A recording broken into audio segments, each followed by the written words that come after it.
দিল্লির জয় উদ্বুদ্ধ হয়ে এবার বাংলা দখলের জন্য ঝাঁপাতে চলেছে বিজেপি। দিল্লির বিধানসভা নির্বাচনে বাঙালি অধ্যুষিত একাধিক জায়গায় এবার প্রচারে গেছিলেন শুভেন্দু অধিকারী। দিল্লিতে বিজেপির ঐতিহাসিক জয়ের পর রীতিমতো উচ্ছ্বসিত তিনি। বললেন, মা সরস্বতী পুজো যারা বন্ধ করেছে, দিল্লির বাঙালিরা একজোট হয়ে তাদেরকে হারানোর কাজটা করেছে। পাল্টা জবাব দিয়েছেন কুণাল ঘোষ।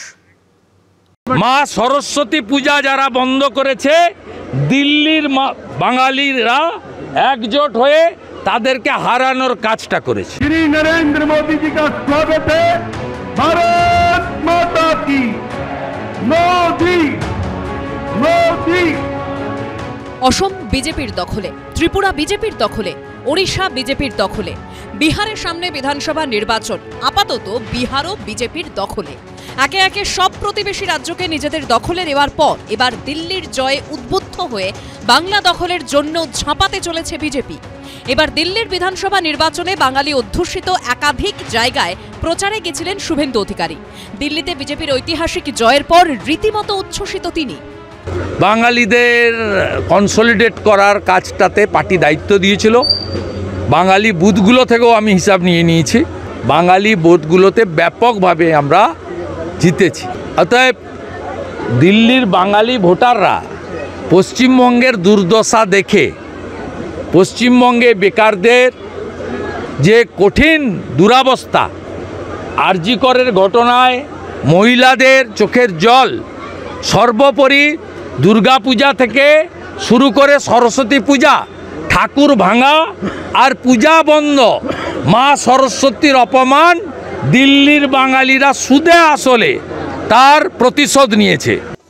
পাল্টা বিজেপিকে কটাক্ষ করে ভবিষ্যৎবাণীর সুরে কুণাল ঘোষ সোশ্যাল মিডিয়ায় লিখেছেন, 2026 পশ্চিমবঙ্গ বিধানসভা নির্বাচন, তৃণমূল 250+, চতুর্থবার মুখ্যমন্ত্রী মমতা বন্দ্যোপাধ্যায়।